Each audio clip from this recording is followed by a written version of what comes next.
Welcome to League of Lit, where we discuss books, adaptations, and anything else we wish to talk about and tie it back to lit, because we can.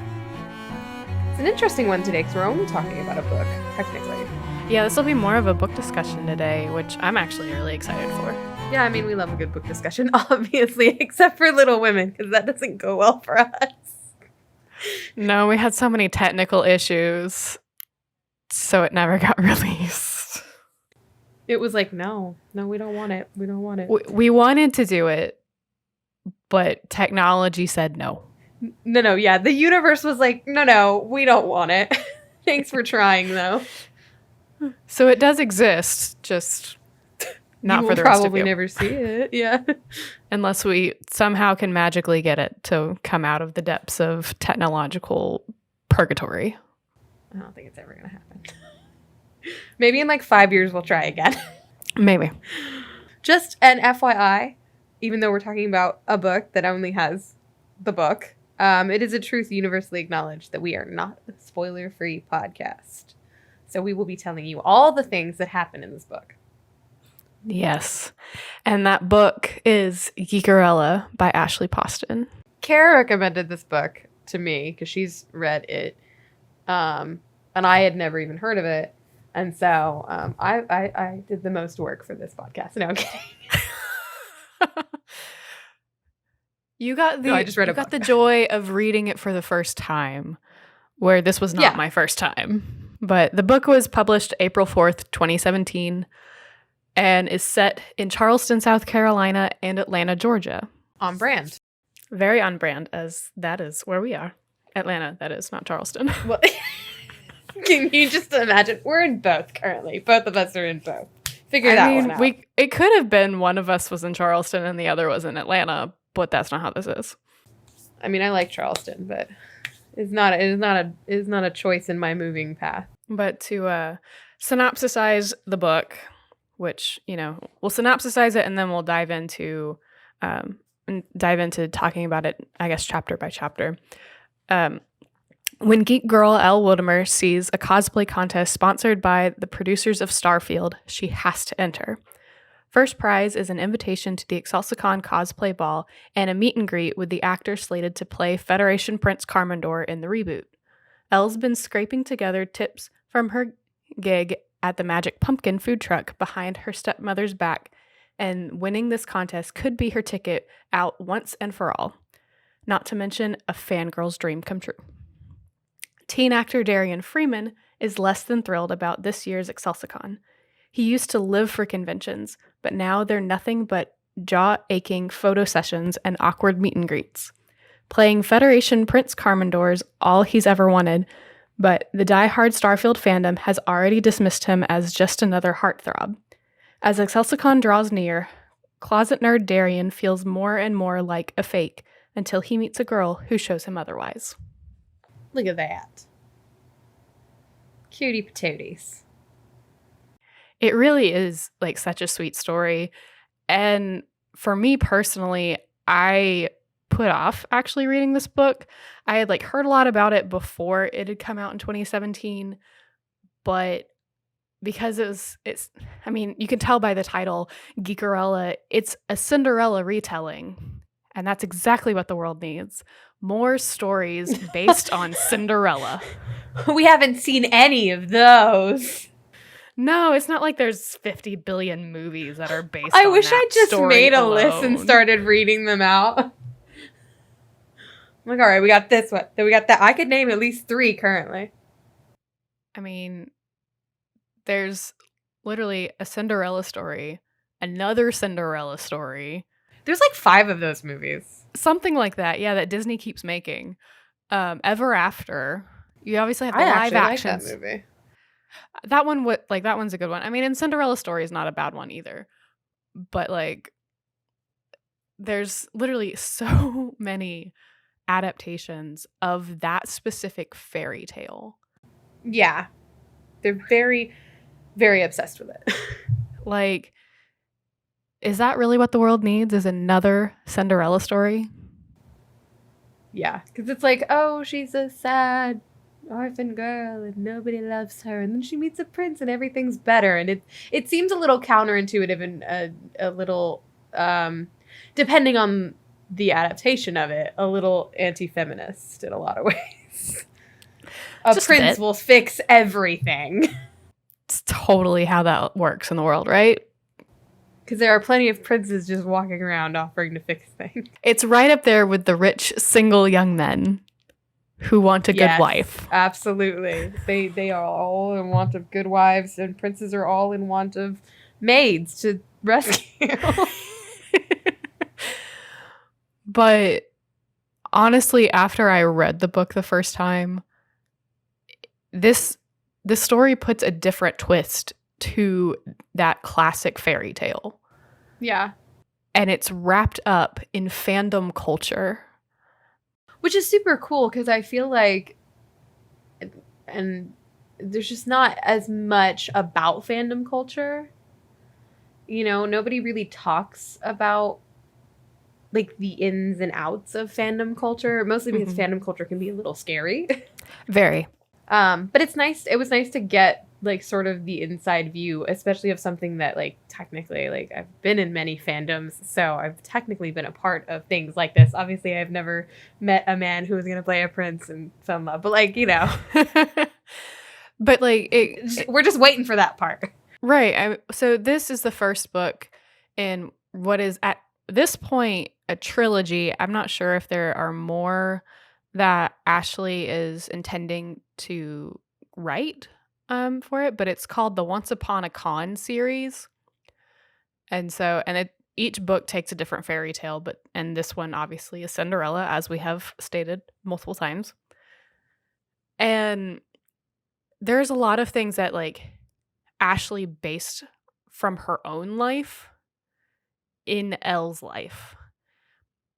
And specifically, the con that's mentioned, Excelsicon, is fashioned after Dragon Con, which is extremely popular in Atlanta. My roommate's been to it several times. Obviously not recently, but like he's been to it several times, and he always dresses up. I've never gotten to go. I was going to go last year. I've heard stories from people, and at one point I thought I was going to go, and then, you know, life happened and it didn't happen. So obviously our two main characters are Elle and Darian, and the book is actually told from their perspective. So we have a dual perspective novel, which always makes things interesting because it can go really badly. Dual perspective novels can either be really great or really bad. In my opinion, this is an example of a really great, take on that dual perspective. She did really, really well at flipping between the two of them without it ever becoming confusing or ever being sort of like overdone.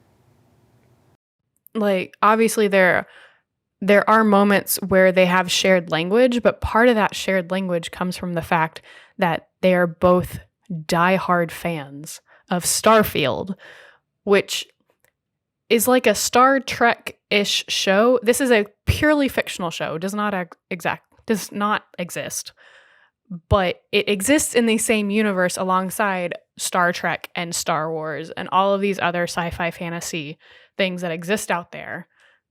But it, you know, that way you're not having to deal with copyright issues. Yeah, nobody has the time to pay George Lucas. Nope, not at all. Or money. Truly, we just don't have enough money to pay George Lucas. But in chapter one, chapter one lays out the scene. It's told from Elle's perspective, so we're introduced in, I would say, almost traditional fashion to Cinderella first. Yes. And we get to know her because, as the title states, Geekerella, she's clearly meant to be the focus of our attention. Yes. Very, very obviously an important character. Who we need to know. Yes, like she's the most important character in this book. Darian can be second. Because he will be second, because we'll get to him later. Yes. But, so we get to meet Catherine, who is the stepmom, or as Elle will sometimes refer to her as, stepmonster. Yes, the heartless wedding planner. Which, honestly, she just sounds like a massively stuck-up Southern woman. Yeah, truly. The whole time I was like, is this Lizzie's mom from the Lizzie Bennet Diaries? Except she's not obsessed with marriage. No, but like, can't have everything. Yeah. What we get to see of Catherine is that she clearly doesn't care if she can actually afford the life that she wants. She's going to make everybody believe that she can. Oh yeah, 10 out of 10, which I understand on a very deep level. So I make people believe things all the time. I mean, everyone does to a certain extent, but like the extent that She's this woman goes to, it's like is extreme. everything must look expensive, but like it really can't be that expensive. But also some of the things are going to be expensive. I mean, to an extent, living in Charleston is expensive as it is. Yeah, my brother used to live in Charleston. It's not cheap. It's not cheap, man. No, it's not. And we find out how it is that like some of the things that Catherine has, she is able to afford that, or was when she initially bought it, which was she took the life insurance policy that they got from Elle's dad, who died in a car crash. She took that money and bought her all these things instead of, being responsible with said money. Yeah. Saving it. Using it for like college. I don't know. Those Or I don't know. Maybe fixing the house a little bit because there are like leaks and things. Because, it's an old house. In Charleston. Which we do find out that that the house is technically Elle's, but because she is a minor, because she's 17 when we meet her, that so like she can't technically own the house. But it is hers and she knows that it's hers. Where I think other modernizations of Cinderella tend to keep that secret. Yeah, like the first one I thought of was Cinderella story, when they find out later that she had kept all of that stuff from her, which I'm like, is it better that she knows now, or would it have been better for her to know later? It's like, it must be so hard to look at this house that you don't have any money to fix because you're 17 years old and like you have no authority over, and it's just falling apart. Yeah. But the thing is Elle does all of the work. Yeah. Because that's, true Cinderella fashion, where she has to do all the things. Yes, every chore is Elle's job. Just truth. Yeah. And we get to find out a little bit about Starfield with the fact that it's Elle's favorite show. But because of the step family, she has missed out on some things that she wished that she could, she knew if her dad was still alive, she would have not missed out, because that was something that she shared with her dad. Yeah. One of my favorite parts of any Cinderella adaptation is always the stepsisters, because they are extremely ridiculous. They tend to be caricatures of extremely dramatized people. Humans? I don't know what they're caricatures of. Monsters of some sort? I always wonder where people get their inspiration for... And they almost are always twins. Were they twins in the original? Well, the original Cinderella is very dark, but I don't know if they were twins. I would have to dig a little deeper on that. Yeah, that would be a lot more work, but yeah, no, I'd have to dig a little deeper to really find out if in either of the original, because technically there are two different versions. You have the Brothers Grimm, and then you have there's another version out there that's not as dark as the Brothers Grimm, because we all just know Brothers Grimm are dark regardless. Oh my gosh, but they make some wonderful, wonderful stories that, I mean, we're still talking about to this day, even if people don't know exactly where the original is about.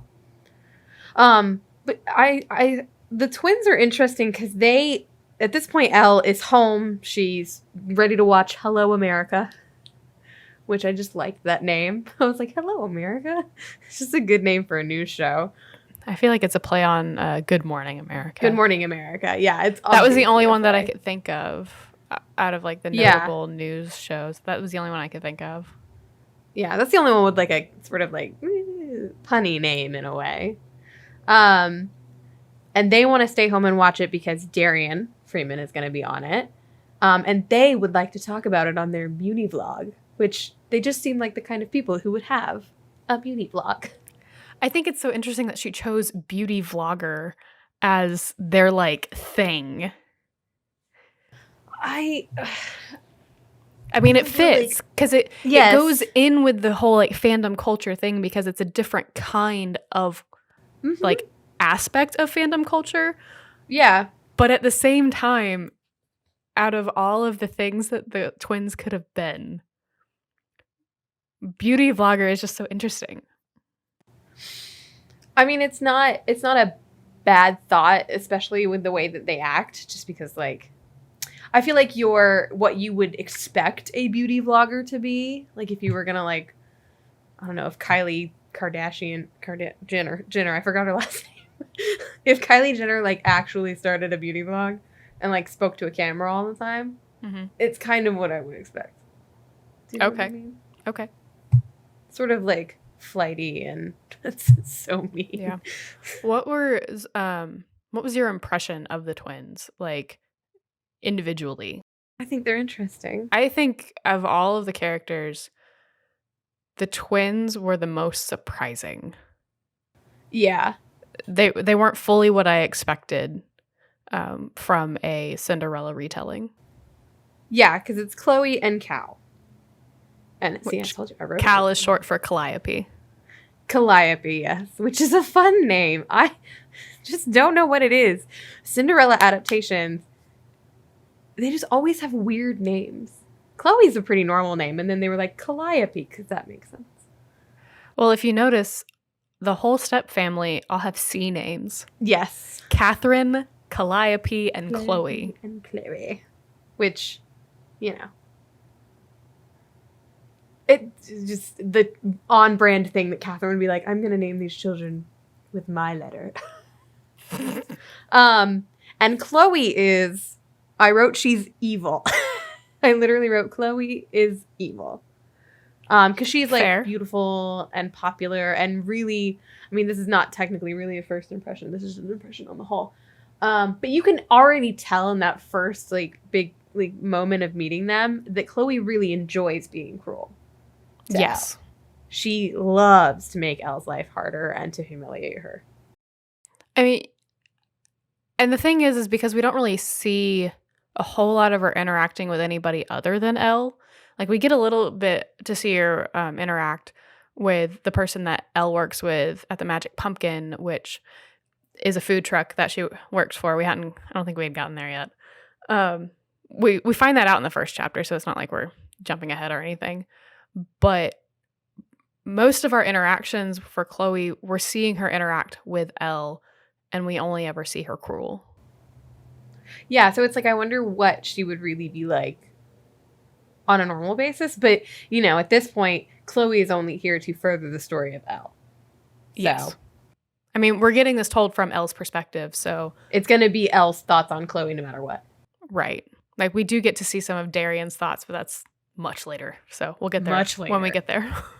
Calliope seems to definitely, like, go along with Chloe. She sort of seems like she's the sibling that's always just been quieter and more in herself. And she's like, I'm just going to do whatever Chloe does because I don't want to be awkward. I feel like there's always, when it comes to Cinderella retellings, there's always one sister that just goes with whatever the other sister is. There's one sister that has a strong personality and the other's just like, I'm just here. Yeah, and typically the one who's like, I'm just here, not in every adaptation, but in some, is sort of, by the end of the book, has realized the error of her ways and is like friends with Cinderella. I don't know that I've seen that many. I feel like this was the first time that I actually like saw reasonable like character development for that specific sister. The only other example I really can think of is Rodgers and Hammerstein's Cinderella. See, it's been a long time since I've seen that one, so I don't have that off the top of my head. One of the stepsisters eventually becomes friends with Cinderella and then marries like a peasant. So if it works, it works. Yeah, if it works, it works. Yeah. Probably one of the last things that we find out in the first chapter is that Elle runs a blog that's all about Starfield, and it's called Rebel Gunner. Which is fandom culture with Yes. to a T. Yes. Because the official name of fans of Starfield is Star Gunners. And so you have a little bit of that mixed in, so you know that it's a Starfield blog. Yes, she's a rebel gunner. Yep. And we get the announcement that Darian Freeman is going to be the next Carmendor, and Elle is not happy about it. So she writes a blog post about it. I mean, she thinks that he is phony. He's gonna be the worst. She's so disgusted that he is the choice that they She have is made. ruthless in that post. I mean, yeah, ruthless is a good word. Oh. So in the second chapter is when we actually get to meet Darian, and we only get so much of an introduction to him, even though it's being told from his perspective. We're getting little bits here and there, where I feel like the first chapter when we met Elle, we got a lot of information about Elle and her family life and all that stuff, where we're aware that Darian's an actor because we're introduced to him as he's getting ready to go on Hello America. And we get to meet his handler, which... Gail. Do actors actually have handlers? They do. Okay. Typically, it's their PA. Okay. It's I've just never heard that term. I feel like that's a term that people who aren't actors use. Okay. Or that you are an actor and you're like, this is my handler because they handle me. I feel like some actors need to call them handlers, and most actors just call them their assistant. Yeah. And we get to, we're kind of told already in chapter 1 that Darian's known for Seaside Cove, but it's fully established in chapter 2 that that's what he is known for, because Darian's aware that most of the people that are in the audience for Hello America are people who are fans of his show, which is a teen soap opera. That's really what Seaside Cove is. Yes, it's very Riverdale or Dawson's Creek. It's a horrible name for a show. Seaside. All I can hear is the Dawson's Creek theme song now. Well, it's later in the book, it's referred to as an OC-esque show. Yeah, which, is literally just a teenage soap opera. I didn't really watch the OC, but I am aware of what it was. But we also get to find out that Darian is a geek. He is a fan of Starfield. Little baby geek. Yep. And I have several different quotes that I jotted down throughout the book, and the second chapter has one that I feel is just a really good. It does a really good job of humanizing actors as people, which I feel a lot of people forget. Right. Which is where he says, like a superhero donning a mask, I step out of me and into Darian Freeman. I love that. Yeah. Because sometimes, think about yourself. There are days when you don't feel like you're actually being yourself. Yeah. And so you have to step into being you. And it feels like you're putting on a mask. And that's what is being described here. And I think that's really cool. Yeah, because I feel there's this thing that actors are almost humans playing actors playing other humans. Because I feel I know that doesn't make, you have to think about it, but they're just regular circular people. Yeah, they're regular people playing an actor who's also playing other people. Because I feel there has to be that separation, because nobody ever believes that you're just a normal person when you're an actor. Because you get mobbed on the street and paparazzi follow you around, and there's sort of this expectation of you belong to everyone when you're an actor, which makes no sense. Which makes no sense. It's a job. Mm-hmm. Like, they just like doing that job. I've never gone to see a stage play and been like, that man belongs to me now. Like, I'm not crazy. Right, but if you look at like comments on different things, like YouTube videos and whatnot, I know I've seen a number of YouTube videos about like the content creator reminding their audience that they do not own them. No. And as an actor or a content creator or anything, they don't owe anybody anything. This is their job and they choose to do it, and they can choose to do it the way they want to choose to do it. Like, that's why anytime anybody's like, when are you going to post new this? I'm like, why don't you just leave everybody alone? They're tired. Yeah. People are tired. Are you tired when you work a 40-hour week? It's the same thing. Yeah. I like how we just had to go on a rant about actors. But I mean, like, in a way that, like, a lot of Darian's chapters deal with that.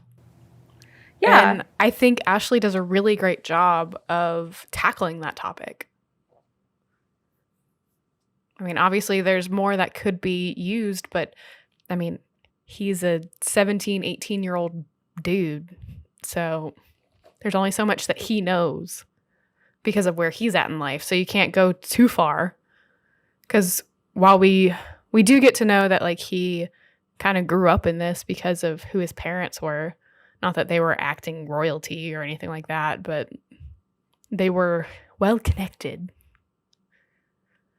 And so that created a lot of his life. Yeah. We go back to Elle's perspective, and we get a little bit more of the Hello America experience, but we're seeing it through Elle's eyes. And we find out that that Excelsicon is something that Darian is going to be attending, and that some lucky winner for a cosplay contest will get to meet him and potentially dance the night away at the cosplay ball. The drama, the intrigue. So much. And they play a game that deals with some Starfield trivia, and Darian misses a question, and Elle is so mad. She's so mad that he missed it. You know, in Darian's perspective, we learn how upset he is that he had to miss that question. See, that's the fun thing about getting both of their perspectives is that, you know, Elle's angry that this is happening, and even Darian's like, I had to do that on purpose. Because we're getting a little bit of a glimpse into how so much of an actor's lifestyle is just one big publicity stunt. Yeah. And that's all him missing. You have to be interesting. And that's what him missing that one question was a publicity stunt. And it's during Darian's perspective of when we find that out that we actually get to meet Mark, who is Darian's dad / manager. Mm-hmm. And terrible person. All around terrible person. All around terrible person. Yes. We also get to learn a little bit, but not a whole lot, about why Darian doesn't do cons. Why the fact that this whole Excelsicon thing is upsetting to him and he doesn't want to do it. That was so sad. I just... this is why I have so few friends. Brian is why I have so few friends. Because I don't trust people. Yeah. And we see an interaction that Darian has with somebody who's a part of the Starfield fandom. And I like this quote. I think it's a good quote, which is, I want to cut out my fanboy heart and show him that it bleeds like every other Stargunners. Like, Darian loves the show. He wants to do it justice. But because of the people in his life, he's been told he can't actually show that he cares. Yeah. That's a difficult... It's that fame thing. Fame is a monster. Which I think is so interesting because if you look at shows like Supernatural or like Doctor Who or even any of the Marvel stuff, you get to see these actors light up and how much they love doing what they do. Oh, truly. There is nothing better than watching, like, Chris Evans go ham about Captain America. Mm-hmm. Because it's true. They truly love what they do. And that's why reading this, I was like, but he just wants to show that he loves it. Let him talk about it. I was like, let this poor boy have his fun. Which is so interesting that that's what his father thinks is the way to go. When you have so many other, like, proof of, like, these are professional actors and they've been doing this for a long time, but you can see them geek out on stage and be excited about the fact that they get to do it. What's the problem? I feel like it's just Mark feeling like Darian needs to behave a certain way, and like that being like that would not be behaving well. To geek out over weird. A TV show. It's where Mark and Catherine are very much alike, but we'll get to that in a minute. So Darian decides to take matters into his own hands and tries to find a way to contact Excelsicon to get things sorted out because he doesn't want to do this con. And if Mark's not going to listen to him, and he knows that Gale won't go against Mark's wishes, he's going to do it himself.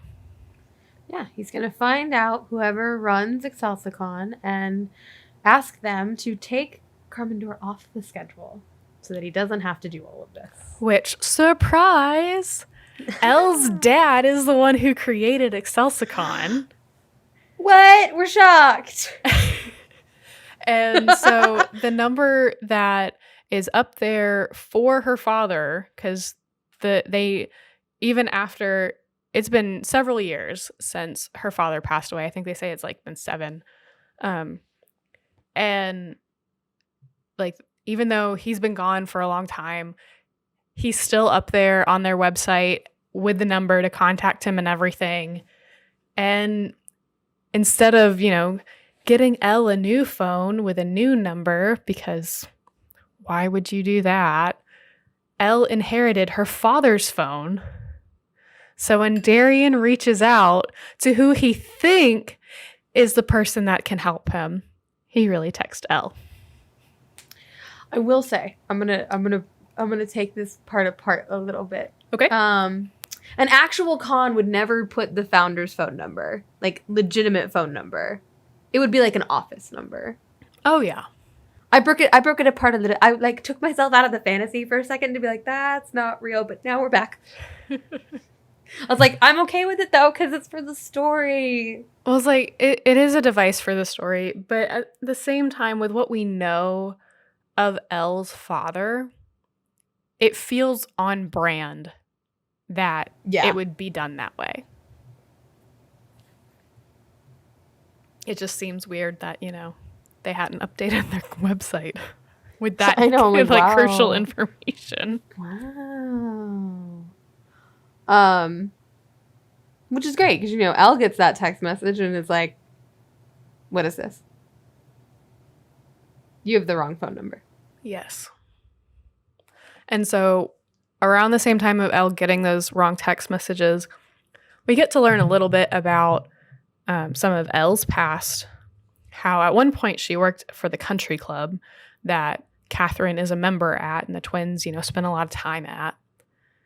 And apparently it was either the previous summer or like a couple summers ago, a boy, Elle says pretended to show interest, and that's really all we as an audience get to know.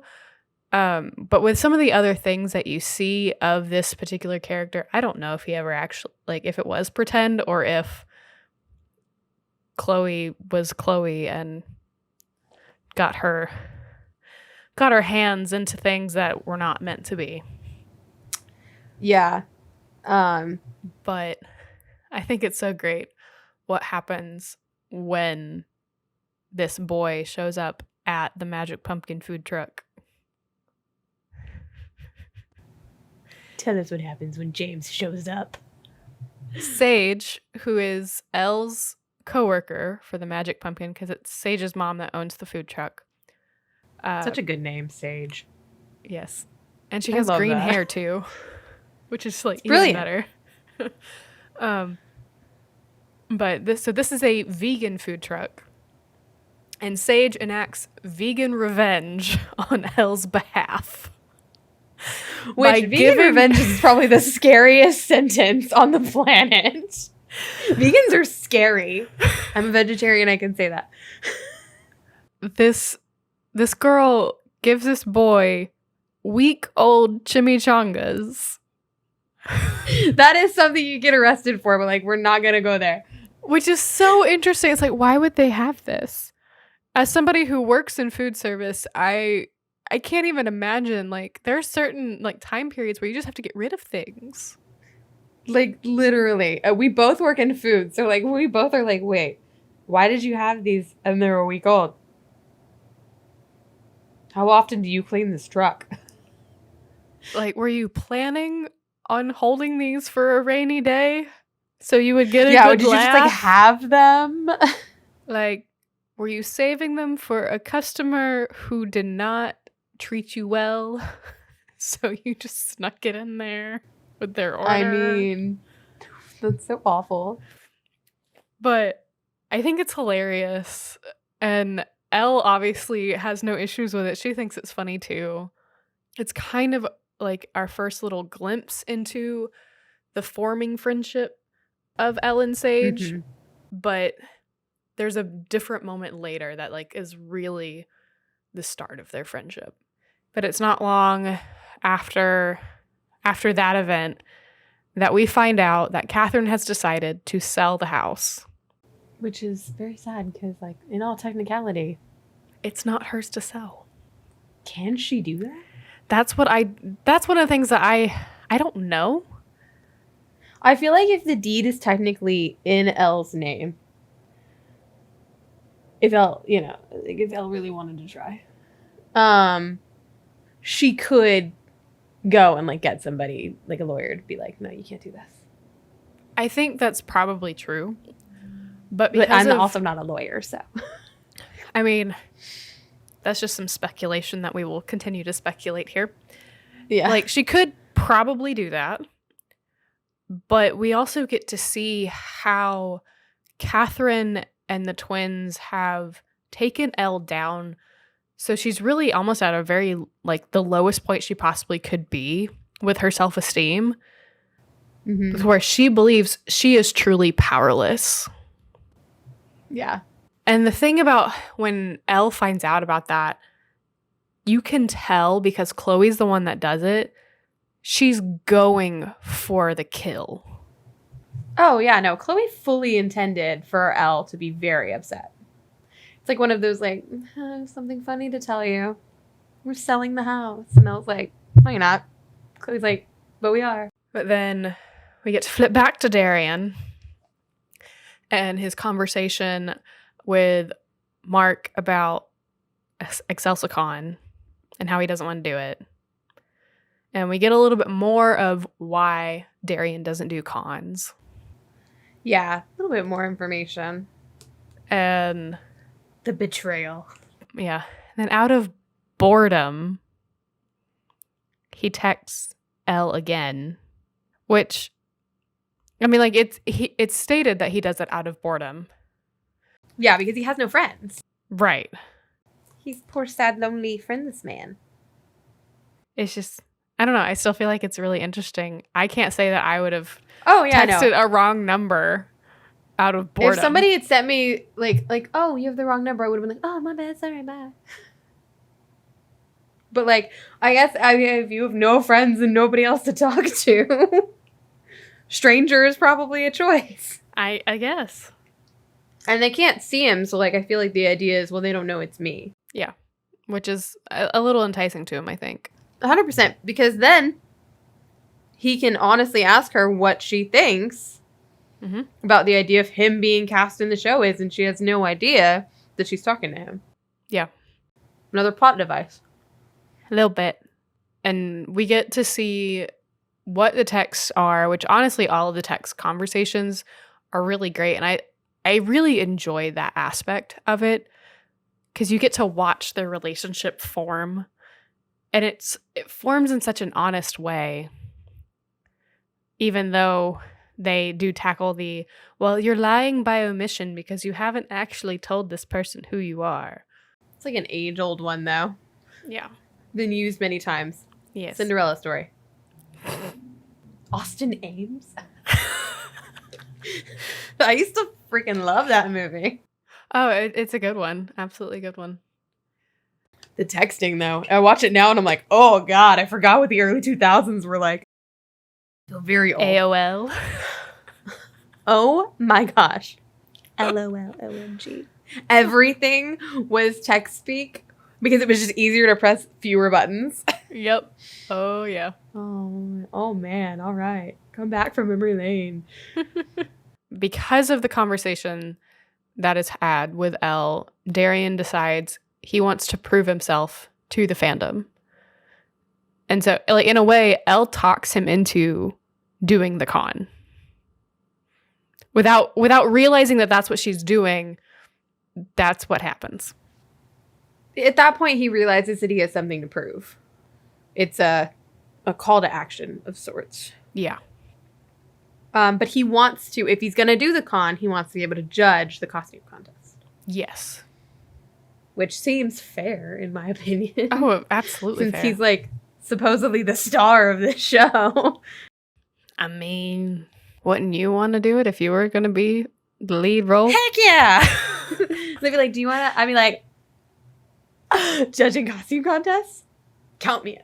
Yeah. Give me a throne. I need to sit on a throne while I do it. Well, and in a way, I think Darian also sees this as a chance to redeem himself from missing the question that he missed on Hello America, which for the record, it was what the term of endearment is in the show, which I think is really cute because you have Ablena for your feminine take, and then you have Ablen for your masculine take. So the next thing that we get to see from Elle's perspective is Catherine sending Elle into the attic, and because it's raining and there's apparently a leak that supposedly Elle was supposed to have fixed, and Catherine makes her go and try and fix it in the middle of the night because, you know, that's totally when you can fix things. Yes. 10 out of 10. But it's during that Elle finds her parents' cosplays. And it's a very, very special moment for Elle. Mm-hmm. And it's in that moment that she decides that she's going to go to ExcelsiCon and she's going to enter the costume contest. Yeah. She's like, you know what? F these people. I got to go. This is important to me because I'm making my parents proud. Like, that's, you know, a moment that's really important to her. Mm-hmm. Because at this point, she's like, all I have left of my parents are these costumes. Yeah. Which is crazy. And then next for Darian, we get to meet Lonnie, which Lonnie is described as half The Rock and half Terry Crews. You know what? I'm fine with this. That sounds great. And he's Darian's new bodyguard, courtesy of Mark. Yeah. Well, you know. Gotta love Mark. Which, I mean, I think Lonnie's great. Yeah. I think he's very, like, the pal, the buddy, you know? He's the friend that Darian sort of needs right now. Oh, yeah. And I just love the fact that, like, Lonnie and Gail bond with Darian in the most professional way possible. Yes. Like, they're still his assistant and his bodyguard. Like, they never cross the line of, no, we're just friends. Like, no. They know what their, like, respective roles are in his life. But you can tell that they want what's best for Darian. Yeah. And in that, we learn a lot more about what happened between Darian and Brian. A little bit, yeah. How Brian sort of betrayed his trust. Yes. Why they are no longer friends. And how he got a scar.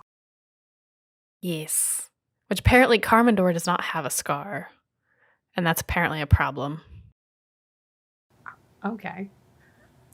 I thought that was interesting. I was like, well, I mean, it's his body. I don't know what you want him to do about it. I mean, it's not like you can't cover it up with makeup. Right? I was like, why is this a point of contention? I think it's just people trying to find things to complain about the casting. Because I think the only positive thing that the fandom sees with Darian being cast is that they did not whitewash the character. The original actor who played this role was a person of color. No idea what color because it's never stated. We just get the actor's name, and you can only do so much with the actor's name. Yeah, like honestly, it could be anything. And we know because of the descriptions that we have been given in the book that Darian is also a person of color. Mm-hmm. Again, I don't know that I could clearly say what color, like what ethnicity he is based on the colors that are given to describe him. But they didn't whitewash him, and that's important to the fandom. Yes, it's very important. Then we get a little bit more of Elle's story, specifically Elle's parents' story, and we get the line, sequels are always bad. And Elle's specifically saying that in the context of she thinks it was a bad choice for her father to marry Catherine. Yeah, it's literally, she means sequels are always bad and that second marriages are always bad. Yes. Which is another, like, you really make that assumption because sometimes the first marriage was bad. But in this case, yes, she can claim that the sequel to the original was bad. Right. I understand that they used it for the language.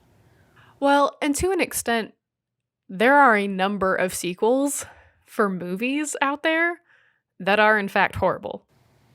Oh, yeah. Where the first one was great and then it should have just been left alone. But every now and then, it's a very rare moment, you get a sequel that's actually better than the original. The only one that comes to my mind at the moment is Princess Diaries. I think the second one is way better than the first one. I love that movie. Princess Diaries of Royal Engagement. Yes, ma'am. I look like a moose. But a very cute moose make all the boy moose go. Wah! The maids know everything. Oh, and Chris Pine in that is brilliant. I'm pretty confident that was the first movie I ever saw that man in. Right? Same. I remember seeing that movie in theaters. Which, speaking of Chris Pine, we can segue back into the book. Darian does make a comment about whether or not Chris Pine had to go through all the crap that he's having to go through when he took the role of Captain Kirk. Who knows? I mean, he seems well-adjusted, Chris Pine, but I don't know him, so I can't text him and ask him. I don't know. Excuse me, Chris, are you well-adjusted after becoming Captain Kirk? Did it go well for you? If by any chance Chris Pine happens to stumble upon our podcast, let us know. Please let us know if Darian Freeman's concerns about you, of whether or not you were treated poorly by the Star Trek fandom, actually happened. We're curious. We need to know. It needs to happen. Just we gotta move on from this. So we were talking about Elle and her family. So we learned that Elle's mother died when she was 4, and then 4 years later, her father married Catherine. And then you don't really get a timepiece, but they just say soon after her father dies. Yes. I'm going to guess it was around the age of 10 because of the whole, like, it's been 7 years since she's been to Excelsicon. Yeah. And she's now 17. That's my guess. Yeah. But they don't, like, clearly state it. And we learned that Sage wants to be a fashion designer. And apparently she's a really good one. Hey, you know what? Sage is a great designer name. So it is.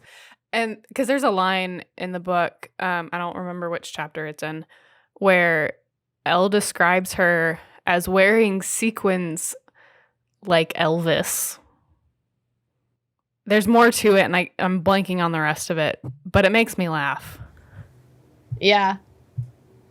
I mean, if you're going to wear sequins, Elvis is a good person to wear them. Like, Yeah. I don't know. That sentence made sense until about halfway through. Like, through us finding out that Sage is an aspiring fashion designer, Chloe and Cal pay a visit to the Magic Pumpkin. And we get our first little glimpse of the possibility, because that's all it is at this point in the book, of there being something between Calliope and Sage. I'm here for it. 10 out of 10. I mean, in all honesty, it works. Then when we get onto the set, we get onto the Starfield set with Darian. Mm-hmm. He has a very fan problem with the fact that his jacket is the wrong shade of blue. It is. Hey, when you know, okay? Oh, it's true. But the thing is he can't do anything about it. No, he has literally no control. But it is, in fact, the wrong shade of blue. And it's also during this time that we get to meet Jess, who is his co-star. She's playing Princess Samara, which earlier is stated to be the villain. Yeah. But I don't know if that's actually true, because by the end of it, there are other perspectives that are provided. But that's what we know at this point, is that Princess Samara is the villain, and apparently is played by this actress who is an indie film star, Jessica Stone, which I feel like they were just trying to pull in like Jennifer Lawrence and Emma Stone energy. Yeah, a little bit. I feel like that's just what we were going for. Which is great, because, we meet her, and then we find out that they've agreed to pretend to date. For the 23 days they are on set. For publicity. But she's only here for the paycheck, because she is a serious actress. Right, and it's an interesting conversation that they have, because it's a very fan versus not fan conversation. Yes. Where, from Jess's perspective, she doesn't want this film to go well, in the sense of it gets a sequel. Because then she'd have to come back. Because if it gets a sequel, then any indie project that she wants to do, she won't be able to do. Yeah. Because she signed the contract to stay on. But then you have Darian, who loves this so much and desperately wants to do the character justice, that it's like, oh, no, no. I just feel bad for both of them. You can see more Darian, but you can see both sides, but I think with the way that it's written, and just because we've already formed an attachment as an audience to Darian, you feel more for Darian than you do for Jess. However, in the next book, you actually get to feel for Jess. Pre-spoiler there. Pre-spoiler. We're already spoiling other novels. I mean, it's just saying that she's one of the main characters in the next book. Yes. She's important. Continue. You can get that off the book jacket. Yes. So then we get Elle's perspective, and she goes to her parents' grave sites with Franco, her neighbor's dog, who she's going to run away with to California. Frank the Tank. He's a little wiener dog. I love him. And at this point, she and Darian are just continuing to text as strangers. Mm-hmm. And just talking more about Starfield and their whole feelings in general. Right. And because of the initial text being how he wanted Carmendor taken off the list, she's just assuming he is a cosplayer that's supposed to be there as Carmendor. So she has the number saved in the phone as Carmendor. Yeah. And it's really great. It's really cute. It's ironic, isn't it? Yes, it is. Little does she know. And throughout the novel, we get little updates on her Rebel Gunner blog, and how, at one point they tell us that she has 30,000 followers, which is the most that she's ever had in the existence of her blog. But it's around that time of finding out that information that we find out that the twins also want to enter in the cosplay contest. Ooh. It's only because it's an opportunity to meet Darian Freeman. And that would be truly. good. They're That would be "Oh my God, good he's publicity saving." for them. Yeah, he's so pretty. Which I will say, I think it's funny that all the times that Elle talks about Darian, she will describe him as a attractive person. Yeah, she's never like said he's ugly. She'll say that he's attractive and then back up a little bit to try to give herself reasons to not like him because she's not a fan of the fact that he is casted to be one of her favorite characters. He's still pretty, but dang it. I've done that though. There have been actors and actresses that I've been like, I don't like that they're playing this role, but they're still pretty. Because it's true. I'm not going to lie about it. I just think it's funny that like every time it gets brought up from her perspective that she does that. She just full on backtracks. Because Jess is a little older than Darian, she does try to give him advice on dealing with fans. Because from Darian's perspective, he is just trying to do something nice for them. Yeah. By like, waving, signing a couple things, and, going on with it. Which is always interesting to see how different actors take on that aspect. Handle that kind of stuff, yeah. Because there are some that, like, that they won't. And then there are others like, oh, no, it's totally fine. Here, let me sign it. Every day of my life. And I think that's truly just a lot of that, honestly, probably has to do with how they feel socially.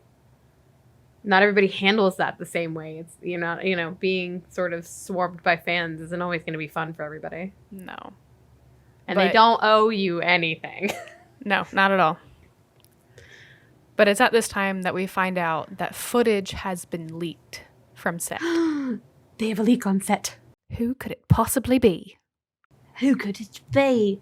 I don't know. But Darian also takes a little risky risk and asks Elle what her name is.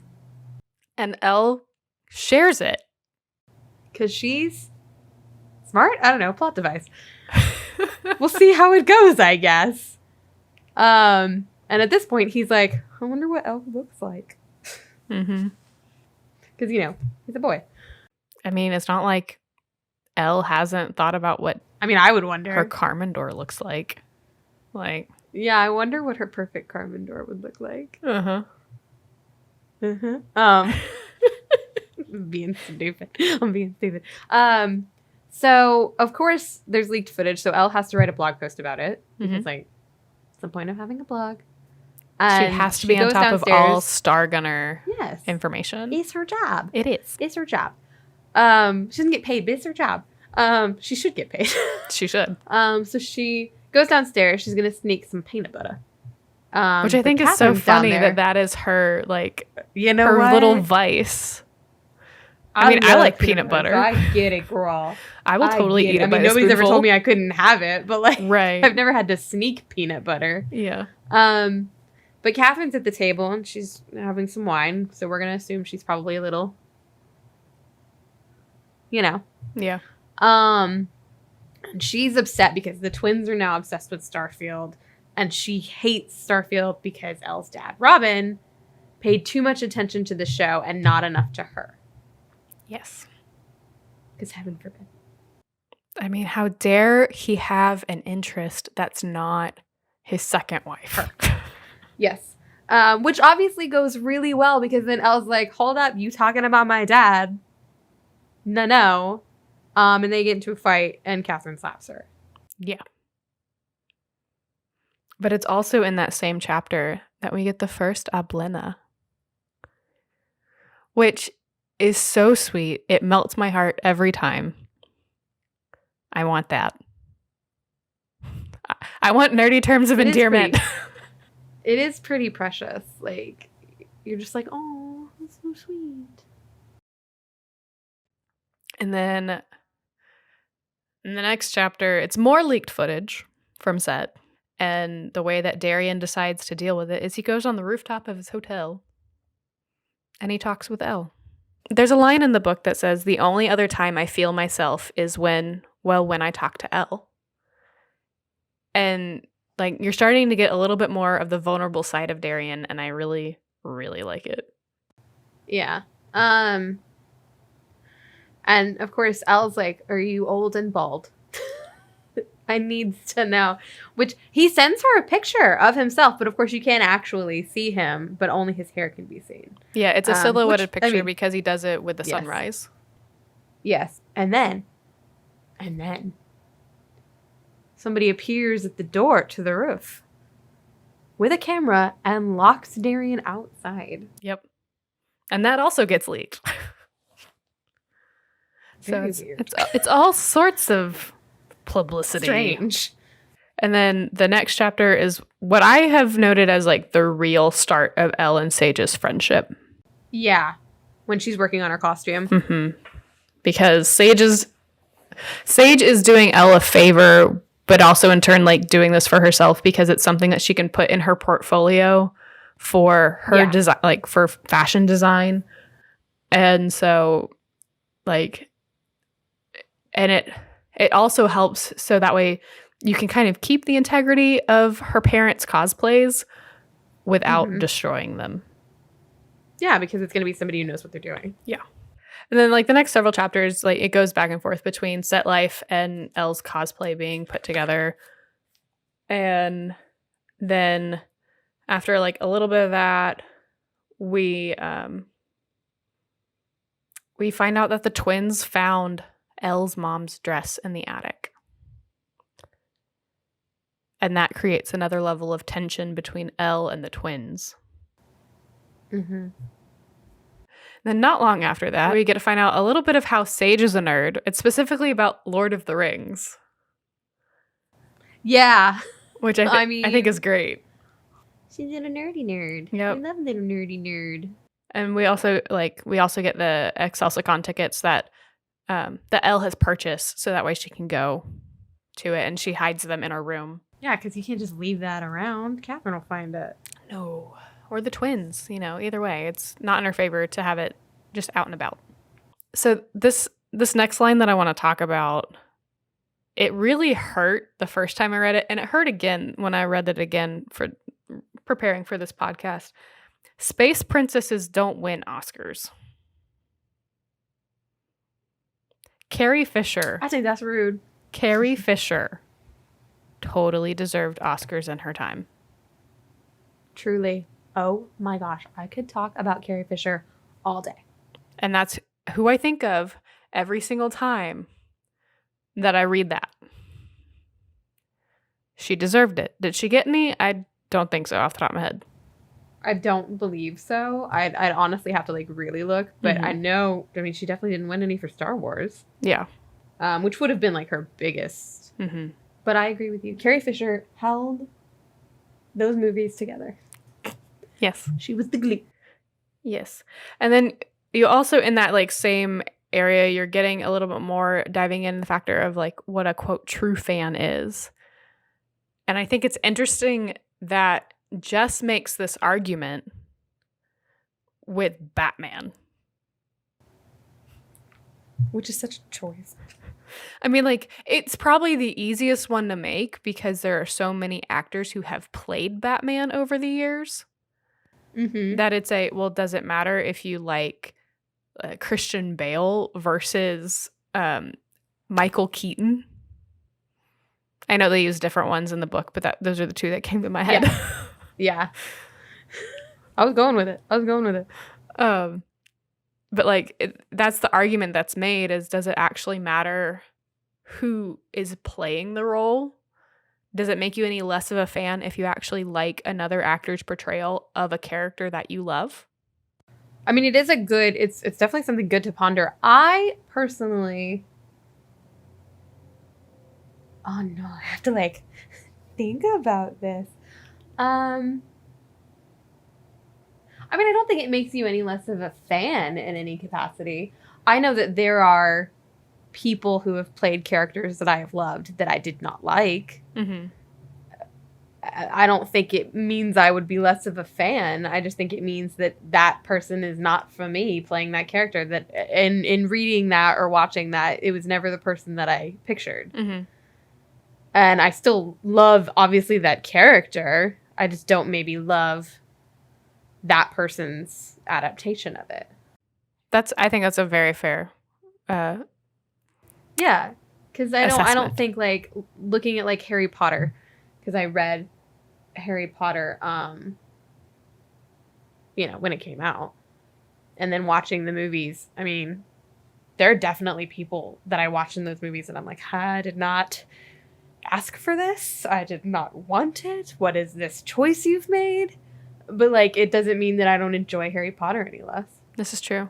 Which just means there's rumors that HBO Max is going to be doing it again, so. Can we not? Can we wait, like, 40 more years before we do more Harry Potter stuff? I feel like it just ended. But one of the things I think this book is truly filled with, and I love it, is all of the different nerdy references. Like the fact when Darian is out for a run with his bodyguard, you get so many on your left. Yeah. Which is Captain America. It's Captain America. It's my favorite. But, and then you also, there's just like so many things like connected to stars, which obviously makes sense because of Starfield, but like specifically how the fact that the night sky connects them, even though like they don't know how close or how far they are from one another. Yeah. Like they know that they can still look up at the sky together and enjoy it. It's cute. It is. It's very cute. And then we get I'd say we get a glimpse of how Calliope's not all that all that Elle assumes she is, because Calliope never stands up to Chloe or Catherine. When Frank steals the jacket and they end up running into a Calliope in that moment, and Calliope doesn't seem like she's going to like tell on her or anything like that. Like, in all honesty, Calliope feels really bad about the dress. Yeah. She's nice to Sage and Elle. And I mean, obviously, like, Franco likes her. Frank the Tank. Because he ran to her. Yep. And so I think it's cool. Jess and Darian have a conversation about Rebel Gunner, not knowing that, the person that Darian's texting is the person who does Rebel Gunner. But Jess makes the comment that no one is that vicious without some feeling behind it. Jess is full-blown thinking it's a girl and she has a crush on you. Yeah. I love Jess. Jess is precious. Right. And which in that same like chapter that we get that statement out of, we also get a glimpse that Jess has a secret that she doesn't want to be on display.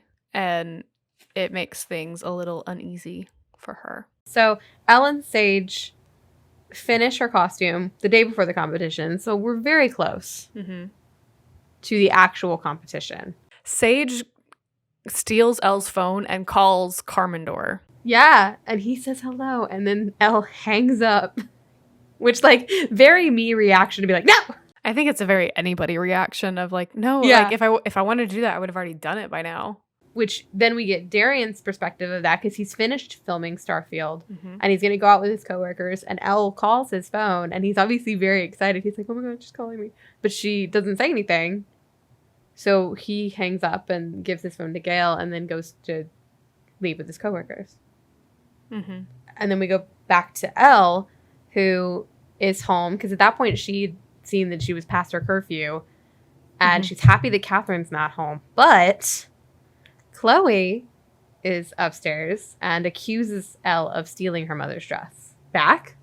Accuses her of stealing it back because it belongs to her, I guess. I don't know. Which Chloe never says that you stole it back. Chloe thinks, this is our house, so therefore it's mine.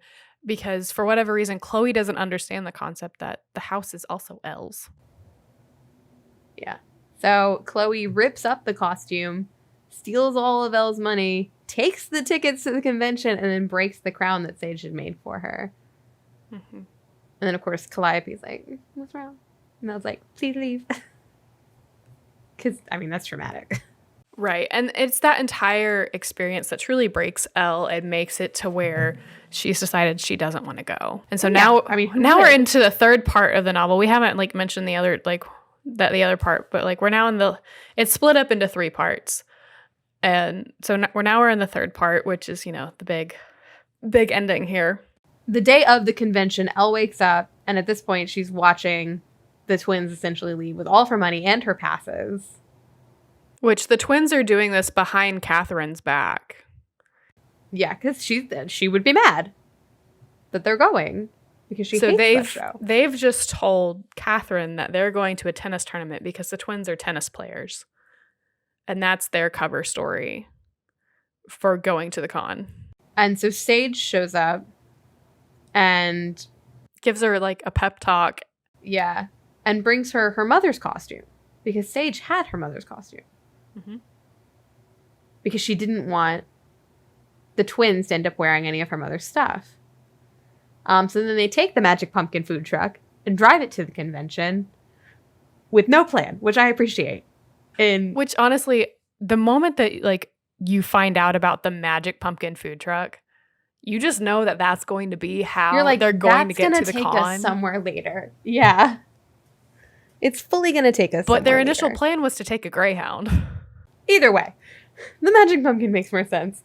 Oh, it does. So we flip more on brand. to Darian, who's getting ready for the convention, and we find out sadly that Gale lost his phone, which is so sad for Darian. Which we have no idea how. No, she just says that he lost his phone. And Mark has scheduled a signing for him, and Darian really doesn't want to do it after everything that's happened. Mm-hmm. He's been sort of threatened a lot. The leaks on set. He's feeling some kind of way about doing this convention now. He's feeling very overwhelmed. And at this point, he doesn't have his phone, so he's upset that he can't talk to Elle about any of it. Mm-hmm. So he goes to the con office, which when he gets there, Elle's already in the con office because she tried to explain to the person at the ticket booth, which there was a sign that said that all of the passes for Saturday had been sold out. And the dude who was at the ticket booth was being a jerk and would not even hear her out about the fact that it's like, no, my passes were stolen. I was just trying to, I can prove that I paid for them. Like just trying to help. Just try and help me, please. And so the ticket person points her in the direction of the office, and turns out that someone is in the office that she knew from when she was little, because of the con being her dad's. And turns out Elle never had to buy tickets because they had always saved a pass. This is the secret that Catherine kept from Elle. It's so sad. That, because this honestly, had Elle known that she was allowed to come back and that they had saved a place for her every year, that I think she would have viewed herself differently. Yeah, no, I fully agree. So while she's there, Darian, we said he comes in and he essentially demands to be removed from the signing schedule, which Elle takes really well. She calls him rude. And at that point, he's like, "You're the blogger from Rebel Gunner, so I expect this." Like, they both have a really bad, first impression of each other, not realizing that they've been texting each other for the last, month. Yeah. So Darian is upset that he can't find his phone. He's embarrassed that Elle called him rude, and he, at that point doesn't know. He's worried that a stalker might show up. He's having a hard day. In true Elle fashion, she convinces him to do it. Oh, yeah. She's very, very convincing human. Just like she unknowingly convinced this man to actually attend the con, she convinced him to, keep his schedule and keep his commitments. That, granted, were not made by himself. They were made on his behalf, but details. So, I mean, you get different, experiences of the con throughout it. You start seeing how more people are learning that this is Elle's dad's convention. When we get to the signing, all drama breaks loose. All drama. The whole thing was so much drama. Because, Brian shows up. he's like, I'm so sorry that I sold that story to the tabloids. And Darren's like, that's cool, but like, we ain't gonna be friends. And Brian's like, fine, well, I've been on set leaking stories and I stole your phone. Which is so weird. It's very odd. Brian seems like a psycho. Seriously. Because it's like, you said that you were coming to offer a peace offering, and the phone was going to be the olive branch. Yeah. And then you snap. Just because he doesn't want to be a friend anymore because you betrayed him. Shocking. And then, because Brian still has Darian's phone in his hand, he sends a text to Elle because he's mad at Darian for telling him, no, dude, we can't be friends. Like, it's going to take more than just you apologizing for that wound to heal. Yeah. And out of spite, Brian texts Elle and says, we can't do this anymore. Yeah. And I think as upset as Darian is, he's also like, maybe this is the right decision. Because maybe she was kind of a crutch. You don't know. There's really no explanation of why he feels that way. Well, he had also had a number of other people tell him that it probably wouldn't work out because, for starters, he hadn't even told her who he was. Yeah. No, there's a lot of reasons why this relationship would not work. Yeah. And then we have the cosplay contest, which is such a powerful moment for Elle.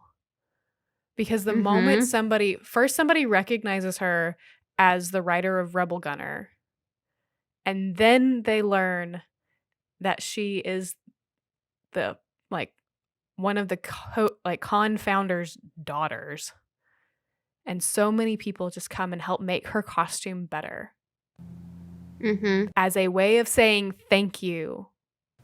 It's a really sweet moment, and a lot of, I think, healing for her in that moment. I think it's a step in the direction of her becoming a healthier person because she's seeing the positive aspects of this, and in a way it's boosting her confidence. Yes. And it's during the cosplay contest that you see a shift in Elle and Calliope's relationship.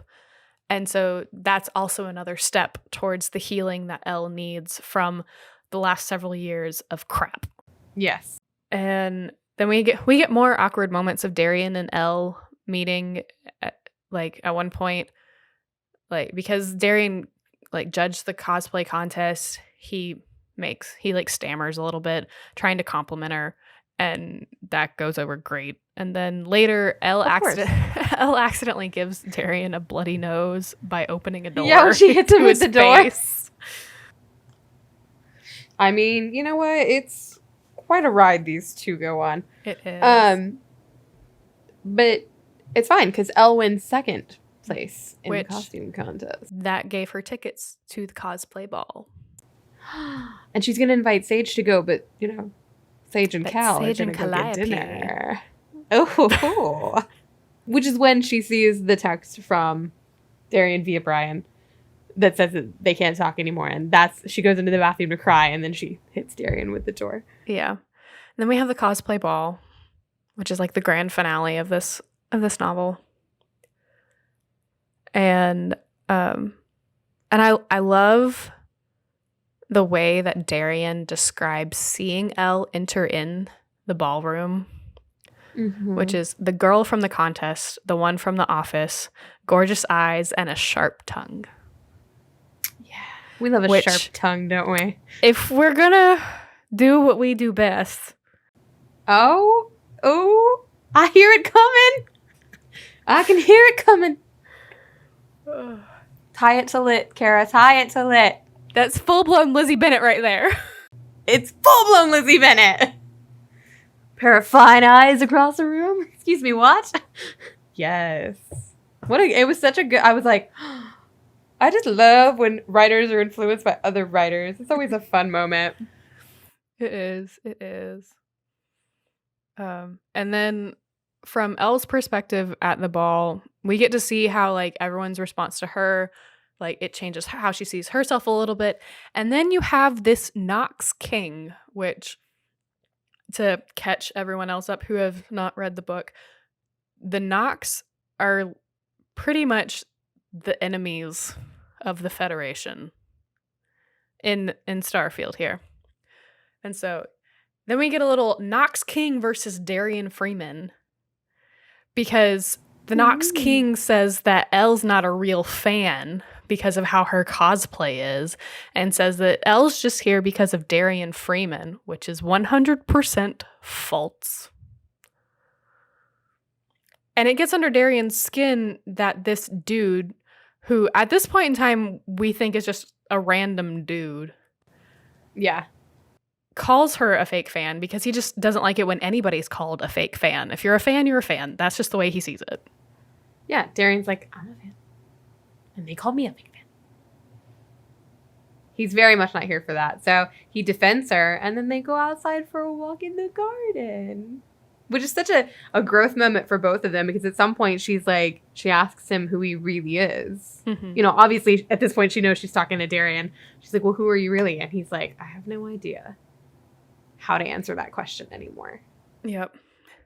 But then they go back inside and they have a dance, and it's described as an impossible moment for an impossible universe, because throughout the entire novel there are different mentions of this impossible universe, and it's Elle's perspective on life and how it's like, you know, it's better to live in the impossible universe, even though in the possible universe that would mean that like her dad would be alive and all things would be good and there wouldn't be any like struggles.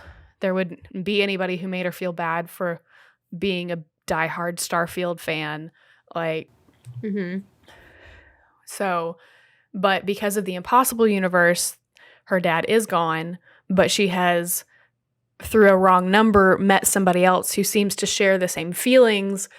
And like, there are different moments where Elle wonders if Darian Freeman is her Carmendor, but she doesn't have that realization until a little bit later. No. It's a little bit later. But while they're having their dance, Chloe shows up and enacts revenge because they didn't win. She yells and accuses and, oh my God, and calls her Elle. And that's when Darian realizes, this is the person I've been talking to. Dots, dots, dots, dots. I've connected them. Like, yeah, Darian connects the dots. But the funny thing about like Chloe's explosion, if you will, about the fact that like Elle's dancing with Darian and doing all this stuff that like Chloe feels is rightfully hers,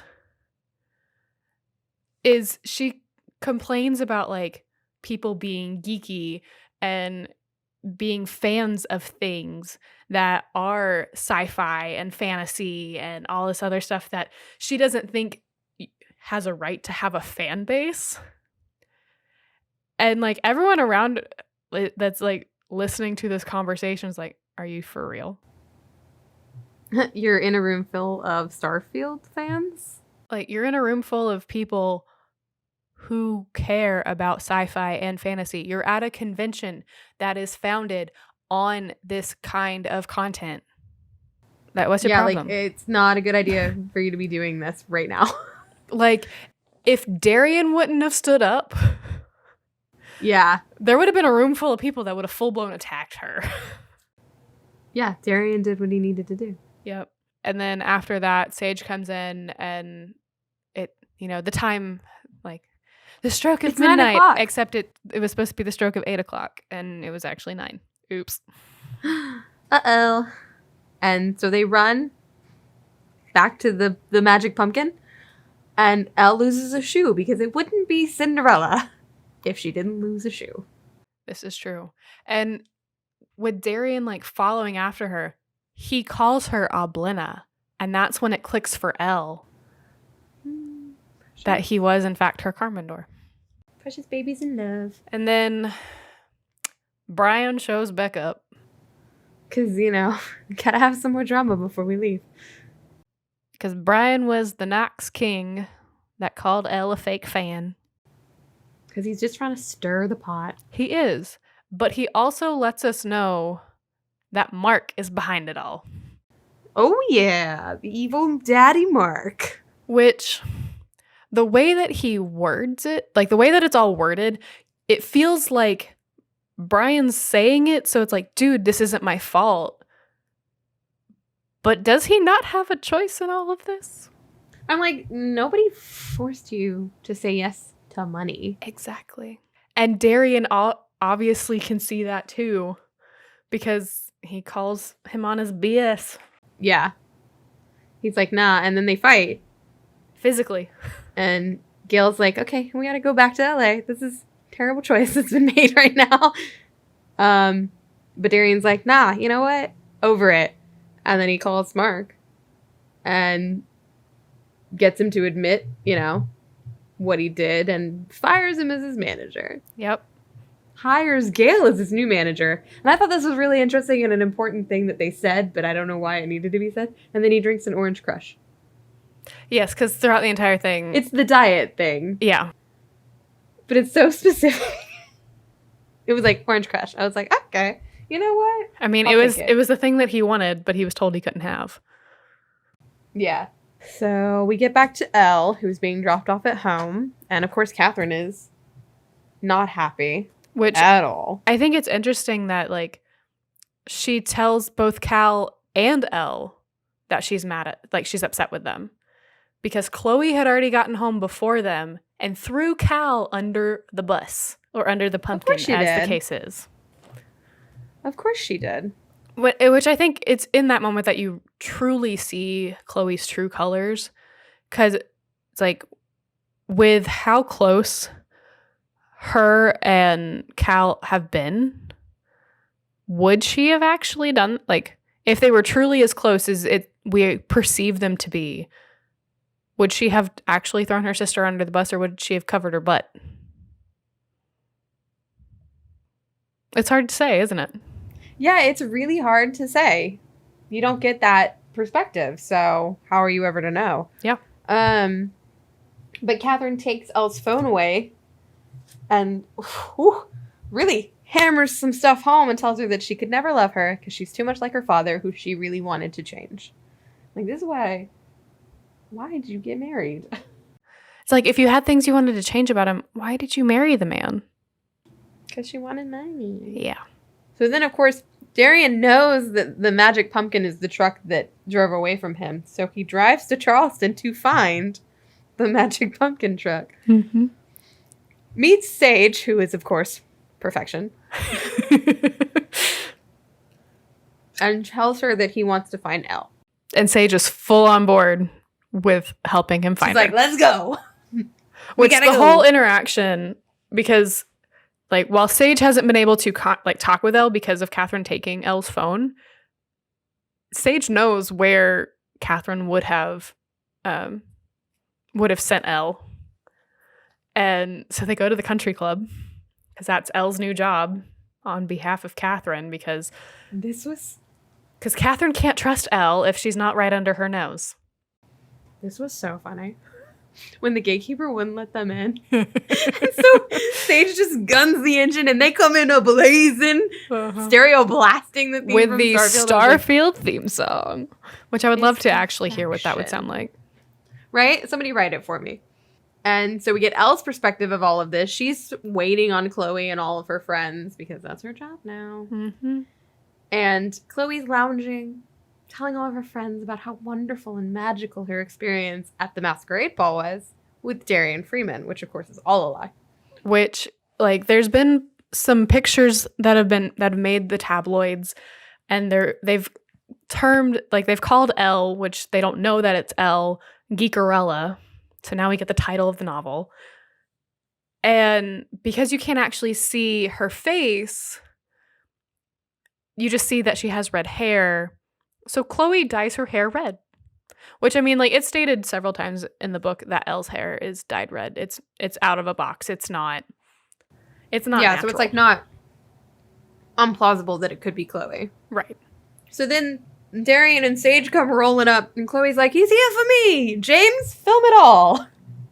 Which is so funny because I feel like this is another, like, moment where we get to see that, like, James was just a pawn and Chloe's like, I'm going to be rude to my sister because She's not blood and I don't care. Because the entire like exchange between Darian and Elle, because like Chloe tries to play it off as, oh no, like you're here for me. And Darian's like, actually, I came to return something to Elle. And she's like, I gotta Elle? And so like the entire like exchange between Darian and Elle happens and James has it on film, complete with a kiss. And after it happens, James uploads it and Chloe cannot handle it. Is wonderful. So after all of that, after he puts the shoe on her foot and gives her a kiss and they ride off into the sunset, I assume. In the pumpkin. We get 8 months later. Yep. This is like an epilogue of sorts for the book. Yes. So Elle is going to the premiere of Starfield with Sage and Cal, who are now a couple, and Frank the Tank. Yes. Little baby Frank. Yes. So we find out that Elle, after the convention and after everything was over, moved in with Sage. The moment she turned 18.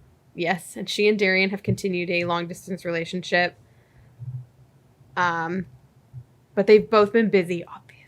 And you get a lot of like sort of insecurity from her in this moment of, is my life too small for somebody whose life is so big? Yeah. Which is great, because then Darian comes to the red carpet with her while she's hanging out there holding Frank the Tank, which I think is so funny that they let this dog come. And he's like, you know what? Mm-hmm. We're going to do this and we're going to do it officially and we're going to do it publicly. Mwah! And then they kiss in front of all the cameras. Yep. Because you also find out in this little epilogue that Elle has moved to LA, which is where Darian is. But it's not because of Darian that she's moved to LA. It's because she's actually going to pursue a career in script writing. So she's going to college. She's going to UCLA to get a degree in that. Yep. And you find out that Cal and Sage are going to be in New York City. But it's not clear if they're going to be... It doesn't sound like they're going to be at the same college. It just sounds like they're going to be in the same city. Yeah. Pursuing their own respective things. And the novel closes out with a blog post that Elle writes, reviewing the Starfield movie. Yep. And it's beautiful. Which, I mean, she's honest in the blog post. It's great. You know?